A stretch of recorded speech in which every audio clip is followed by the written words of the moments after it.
Hey guys, what is going on? Matt here. I'm back as always. Thank you for watching. And this is episode 9. I'm really amazed. I can't believe I've done so many episodes. I'm really proud of myself because when I first started, I was so nervous. And now I'm just like, that's whatever. It's pretty easy now. I mean, it's still a little challenging, but not quite as hard as it used to be. So I'm really grateful for that. So continuing, last episode, just to recap a little bit. I took a 3-month trip by myself to Europe. Had the most amazing experience, such an awesome experience. And before that, my dad was in a house fire, and um, that's pretty much the gist of it. And now, basically, he became homeless. So to recap, where we're at now, it had been about a year and a half since the fire, and he spent $100,000 to repair the house and almost got it looking like it used to look, but not quite, but almost. But unfortunately, his mortgage, he couldn't keep up with the mortgage, and it ended up foreclosing. So at that point, he was still being charged with arson and insurance fraud. So now he was homeless.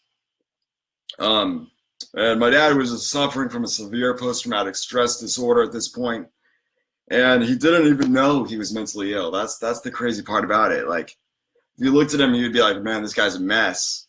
His clothes were kind of like, there was all like stains all over his shirt. Just like, he was kind of messy looking. You're just like, okay, something's wrong with him. Like, nothing's, he's not clean cut like he used to be. Something's going on. So like, you could definitely tell like he was depressed or just didn't take care of himself. I mean, it looked like he hadn't showered for days or weeks sometimes. Like, it was really, really unfortunate and sad.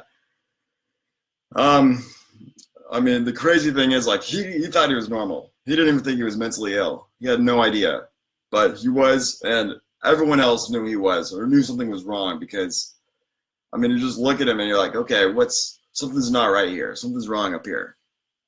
But he couldn't tell that, like I said before. So interesting how that works.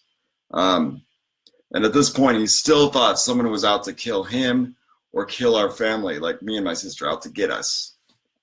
He was so he was constantly worrying about that. Um,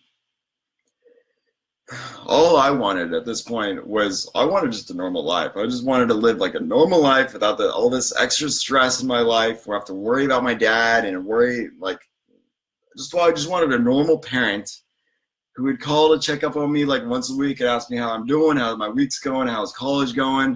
Do you have a girlfriend, things like that. But no, that would never happen, and it it never did, of course. So, I mean, at this point, all I wanted to do was really just connect with my dad, really at least once a week, talk to him on the phone, just to find out how he's doing, and tell him about my life a little bit, so we could share with each other. But it was so hard to get a hold of him. Like, oftentimes his cell phone would be either disconnected or I would call or text him, and he wouldn't get back to me until 2 or 3 days later, if then even. It was unfortunate. So I mean, I was constantly worried that something happened and that he was dead or I don't know, just something happened to him. Um, and at this point, it had been 3.5 years since the arson charges. So at this point, his reputation was totally ruined. Like, everybody thought, oh, Greg Morris, he's an arsonist. Don't do business with him. He's a bad attorney. He's all these bad. His reputation was ruined. So, but after 3.5 years, they dismissed the charges. They said they didn't have enough evidence to prove it was arson by anybody. They couldn't figure out what it was. They thought it was an electrical fire, maybe, which I would have guessed it was an electrical fire because when I went into his office room, for example, he had so many cords plugged up, so many machines hooked up. So I figured it was an electrical fire.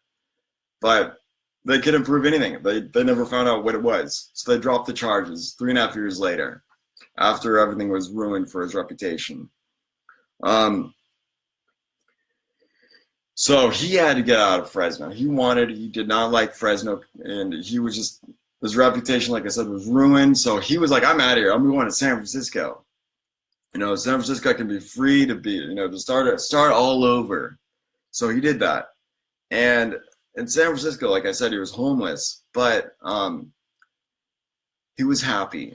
He was happy to just be there and be free, and not have people constantly asking questions and looking at him weird. So, like I said, he was homeless, and he would spend some nights. I talked to him, and he said he would spend nights just sleeping downtown, like in the doorways when it would rain, and he would just spend nights outside. The weather wasn't too bad, but it was still cold. Eventually, what happened was a social worker found him and started talking to him, and they started treating him for his illness. And he actually began to stay at a homeless shelter, and he was actually okay. He seemed to be pretty happy. I still didn't talk to him very much because it was still so hard to get a hold of. But he seemed like he was happy at the time. At this point in my life, I was in college. And I was at this point where I really wanted to be in a relationship. I really wanted someone to love, and someone that I could love back. It was really important to me. So I decided to try internet dating. So I met this girl from the internet. We clicked at first, and a year later we got married. And I was only 24.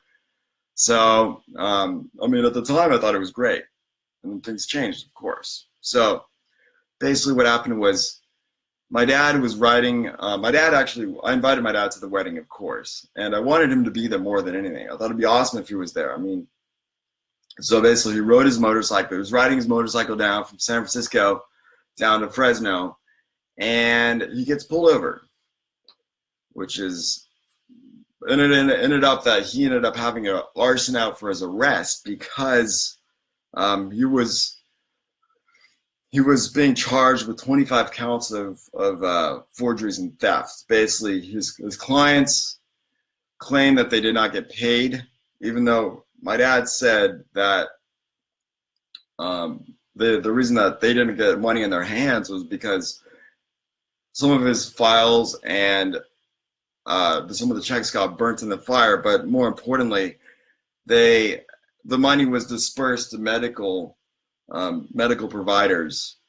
So and it's weird because to think my dad would steal money. No, my dad was always such a generous person. He would give money he would treat his employees so well. He would give them anything they needed, really. He would just buy them lunch all the time, take them out, do whatever, help his employees out so much. And in addition, he would give to charities. He would I remember even taking turkeys to low-income families during Thanksgiving, and and he would give money give money in church, and he would also give presents to children in need during Christmas. So I was just like, he would not steal money. That's not my dad. He's not a thief, So at this point, he was in jail. They threw him in jail because he had an arson out for his arrest, and he was in there for over 2 years. He was in jail for over 2 years because the bail for 25 charges of theft was way too expensive. No one could afford that. And he knew he was innocent. So he didn't want to plead guilty and get out earlier because he knew he wasn't guilty. So basically while he was in jail, he got disbarred as an attorney without an opportunity to refute the allegations. And when he was in jail, I would basically visit him about once or twice a month, to keep in contact with him and see how he's doing. But it was hard. It was so tough. I remember just going to the jail, and I would basically sit down, and there would be a glass wall or glass window on the other side. He would be there, and we'd be able to talk on the telephone, like phone to phone, as you see in movies. It's crazy. So yeah, we would talk about things like, he would ask about my sister, like how she's doing. He would ask how my life was, how's college, how's married life. And then of course he would talk about his life and how rough it is in jail and what a miserable time he's having. And all the how he was innocent. He would constantly talk about how he was innocent and he didn't do this. He would just get this burst of anger because he didn't understand why he was being treated this badly. So, and me, of course, I'm always trying to be positive and cheer him up and things like that. But it was really hard. It was like when I would try to be positive and say positive things like about how grateful he could be to be alive. Like it just didn't even resonate because he was at this point in life. I wouldn't accept being put in this depressed state. I just didn't want to feel those feelings like the way that he was feeling because I couldn't take it at the time. Now, of course, I'm a different person, but back then it was so hard to feel those feelings that he was talking about. You know, it was sad. Like, and he would always tell me about how he didn't steal any money from anybody. You know, he would, every few days in the mail, I would receive a letter from him. And it was basically telling me the first couple of letters I would read, you know, they weren't too bad. But then as time went on, the letters got more and more and more depressing. Just how shitty he was in jail, how he was mistreated, how he was not guilty. And really, really depressing. All letter after letter after letter after letter, the same thing in different words. It was insane. It was really depressing, and at one point I just couldn't read the letters anymore because it would basically ruin my day. If I was having a good day, I would read a letter, then I'd be depressed. I'd feel shitty the rest of the day, and it was hard. It was so tough. So out of the 25, so basically, like I said, he was charged for 25 counts of theft, and 22 of them got dismissed. This is like 2 years later. So basically, he got right off 22 of the counts. So at that point, he was able to get out of jail, and for a small bail. He was still convinced that he was innocent. He did not do this. He did not steal from anyone, and he was convinced. So what he wanted to do is he wanted a trial for the last 3 charges against him. And he was convinced that he could win. You know, they were the other people that were charging, that were basically claiming money that he did that he committed this crime, wouldn't let up. So he was determined to go to court and win this case.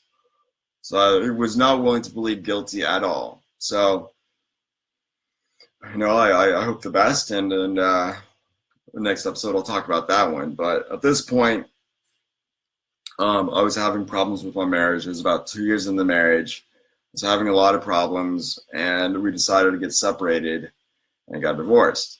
So at this point, this was about a month after my dad got out of jail, and he was staying with a friend at the time. So I was like, hey, Dad, just come live with me.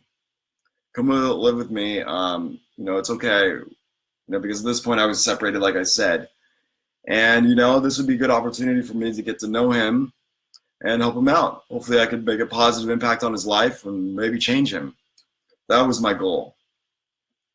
So I gotta say, over the next year that I lived with him, it was a very interesting experience. And it was a good experience. You know, I really got to know him. His ins, outs, dark sides, all that stuff. And I'll talk more about that in the next episode and much more. Thanks for watching, guys.